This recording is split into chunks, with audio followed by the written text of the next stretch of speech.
You need to live right now. You need to take up your bed and walk. Stop crippling yourself over your past issues. Stop crippling yourself over your flaws. Stop crippling yourself over what you cannot do. Just live your life and have hope that is going to return into you with joy. It's going to return back into your life with favor as long as you live righteously. Someone said, live your life. Drink, you be married. In this motherhood, pick up yourself, mothers.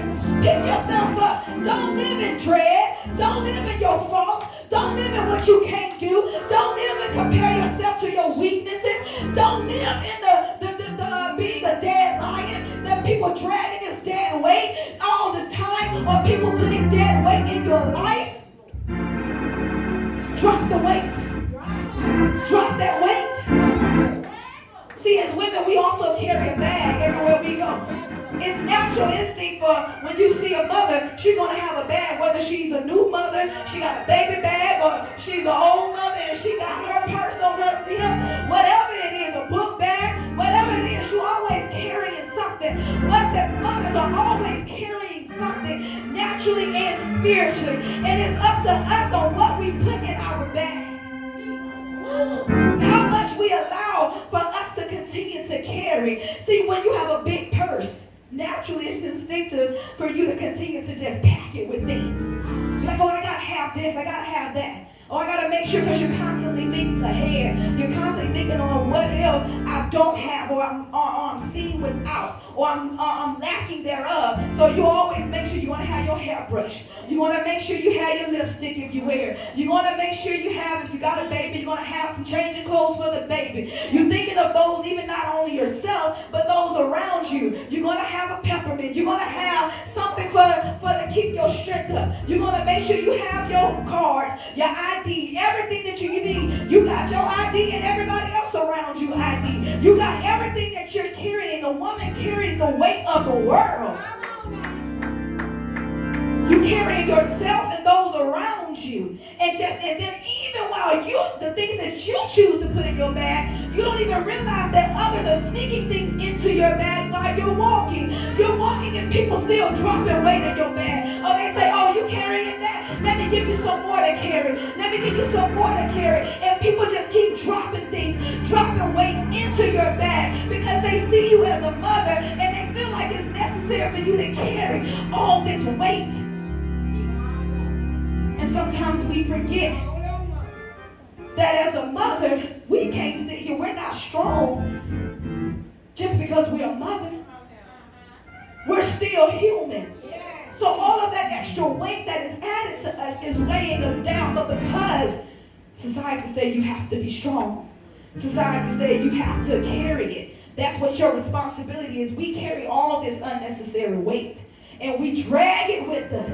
And we're dragging these dead weights. We're dragging these dead lions in our life. And we're constantly pulling it. Constantly pulling it. It doesn't matter what is put in our bag or put on our back. We as a mother's like, oh, I gotta carry it. I gotta carry it. I gotta do what's best. I gotta carry it. And before we know when the end comes, we've carried so much for so long, we done weighed ourselves down into the pit. So now God is saying we have to live our life and live married. We have to release the dead weight. We have to release the dead weight. Yes, as mothers, you want to carry weight. That comes with the title. That comes with the responsibility. But stop allowing all of this dead weight to pressure you down back into the pit. You got to loose it. You carry a weight from your past. You carry a weight from your past relationship. You carry a weight from your children's father. You carry a weight from your friendship that didn't make it. You carry a weight from your family relationship that didn't make it. From people putting their inferiority over you, their superiority over you and making you feel inferior. All of these things are condescending over your life of how you're supposed to be a mother. You got all of this weight piled up on top of you. And you're trying to live righteously while doing it. You're trying to make it in while doing it. But God's saying, drop that unnecessary weight. Start taking, unload your purse. Unload that carriage. Unload. Sometimes you got to go and detox. You got to detox those things that's in your purse. You got to go and say, why is this purse so heavy? You know, every now and then, have you ever done it? You got to go back and loose up and empty out your entire bag. You're like, I didn't allow all this stuff, just trash, pile up in my bag. That's not even necessary. You dip it out. You got trash over here. You got papers over there. You got this over there that you don't even need. And it's like I've been carrying this all this time. And all I had to do was just stop and drop the weight. All I have to do is just stop and unload. But because it's in my instinct to just grab that bag and go. It's in our instinct to just grab that weight and go. And not worry about what's in it. Go thy way. Eat thy bread with joy. Drink thy wine with a merry heart. For God now accepted thy works. Let thy garments be always white. And let thy head lack no ointment. See, not only do we live, but we live righteous. Go on and live your life, but live righteous. Don't let people spot your life. Don't let people put blemishes on your white garments. Don't let people trip you up and allow you to fall on your face. Don't let things get besides you where you lose your oil, where you're losing what God had already given to you. That's going to hold you on until the end. Don't lose it though, because you're constantly pouring out. You're constantly pouring out. But he said, don't lack. Let thy head lack no ointment. Allow God to continue to overflow you and fill you up. You don't need to go without. You need to be fulfilled. You need to overflow. Stop pouring out your oil without getting a refill. You need to get a refill. Us as mothers, we have to sit down and get a refill. We have to continue to let God refuel us so that my head don't lack any ointment, Lord. Lord, I don't want to go around here carrying dead weight and not understanding that I'm dying inside. Lord, but let me live. I want to live in my motherhood. I want to live in my life. I want to live and live righteously. I don't want to feel a regret because I took care of my responsibility. I don't want to feel a regret because I did what I had to do. I don't want to feel regret because I had struggles. Yes, I'm a struggle. Yes, it get hard. But Lord, lift me up out of the hard place. Lord, lift me up out of the pit. Lord, lift me out of this sunken place and allow me to come higher where my head lacks no ointment, where I can still do what I need to do, but my cup still remains full. Live joyfully with the wife whom thou lovest all the days of thy life, of thy vanity, which he hath given thee under the sun, all the days of thy vanity. For that is thy portion in this life, and in thy labor which thou takest under the sun. So we all have a portion in this life. It is for us to prosper and be in good health. Solomon's talking to man, for the wife, but if you could put yourself there in the man's footsteps and saying, your husband, live your life with your husband. That is what's that portion. Live your life with your mate. Live your life and feel free. You have a portion in this life to live and not die. That's what he's saying. We are to live. God did not put all of this labor on us in this natural world for us to die and die to sin. Die in it and die because we want to see ourselves free, so we get ourselves free out there in the world. And we think that's living. We think that we lose ourselves of responsibility. That's the only way for us to live. But he's saying, no, you can live and live righteously. That's how you obtain this wisdom in this world. Because it's not given by just your deeds, it's given by what God gives to you. Whatsoever thy hand findeth to do, do it with thy might. But there is no work, nor device, nor knowledge, nor wisdom in the grave, whither thou goest. Whatever you put your hands to do, we have to continue to work. Don't let your hands get idle. Don't let your hands get lax. Don't get to the point where you just give up. Don't get to the point where you want to throw in the towel. Keep pushing. Keep making something of yourself. Keep enduring until the end. Remember, the race is not given to the swift, but it's given unto those that endure. And it says it here in this next verse. I returned and saw under the sun that the race is not to the swift, nor the battle to the strong, neither yet bread to the wise, nor yet riches to men of understanding, nor yet favor to men of skill, but time and chance happeneth to them all. This race, again, back to my topic, this race, we can bet on this race, right? We're betting on it. We want to win, and we want to win all. Nobody wants to lose. But I'm telling you, the way to win is not given to the fastest.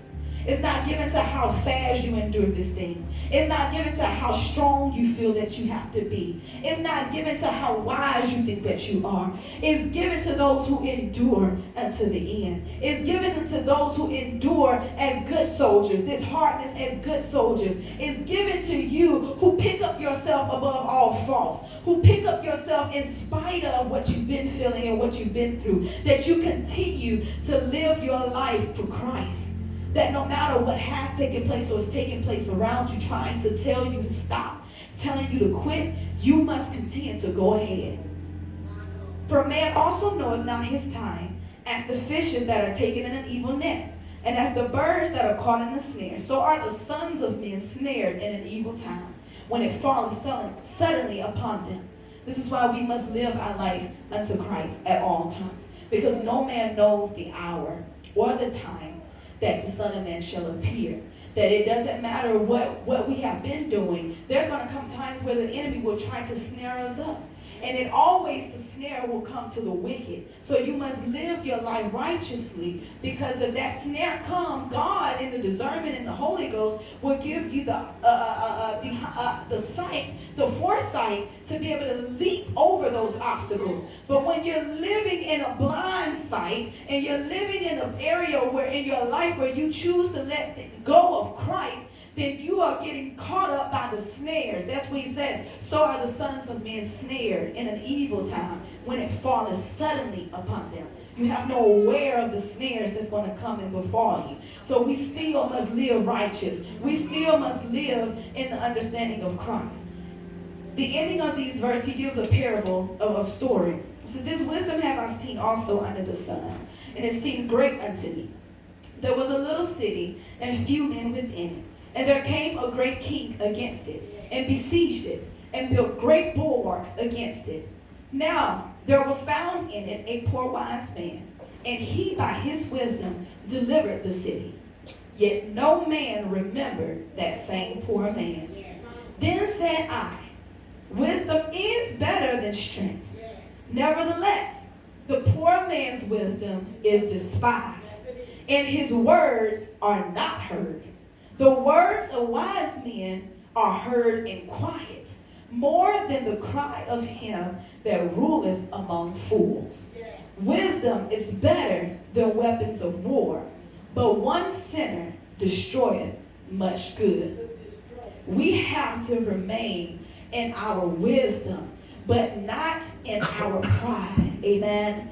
We may be wise, but it does not give us the leverage to be prideful or to be boastful. We are always going to be overlooked. We are always going to be misunderstood. There's going to come times where people are not going to hear what you have to say. They're not going to understand everything that you said. And even if it's you, the one that is delivering them, the one that has delivered them, the one that is able to deliver them, but you are the one that's going to be overlooked, because we as wise people, we are constantly looked over, because the words of a wise man are heard in quiet, not in boasting. Not those that you see that are boasting out there and constantly lifting up their voice and saying, oh, I'm wise over here, I'm wise over here, come hear me, oh, I'm a wise woman, I'm here over here. And those that are trying to lift up themselves instead of the God in them to deliver you, those are the ones who are constantly, those are the ones that are overlooked, the ones that aren't heard. So your wise words will always be despised. But that does not mean that we do not have a journey that was meant for the wise. We are always in this journey together. as mothers and as men, amen. As I said, it goes to the men as well as the women. That when we are in this journey, we looking for wisdom, and wisdom come knocking at our door. We're looking to see, am I the best? Can I be this? Oh, can I be strong enough? Am I wise enough? We're always looking and comparing to see, how can I be better than yesterday? We're always looking to look for that wisdom. And motherhood shows us great wisdom. But in that wisdom is feared. Wisdom is overlooked, because a great person that has wisdom, those words of wisdom usually come through persecution, usually come when you have been misunderstood, when you have been overlooked, when you've been trodden on, when you have been burdened out, when you have struggled and been in your valley low. People overlook those and think that those are the fools in the land, but yet those are the wisest ones in the land.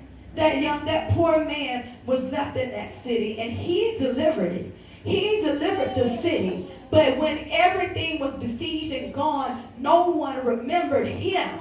No one remembered all the work that he put in it, all the work that he did to deliver the city. No one lifted and boasted in that. But if he was a foolish man, if he was a man to boast in his pride or boast in the things and his lifestyle and things of his natural state, then people will remember the folly. People remember your folly more than they remember your wise actions. So don't be dismayed because you feel as if your journey is not appreciated. Don't be dismayed if you feel as if this journey either into living righteousness or winning this race, you're trying to make it to the finish line, that all that you invested, all that you put in is not measured up to the next person, or you feel it's not measured up to the greatest or the richest person in the world. You feel and you look down and we beat ourselves up because we feel like we are not great.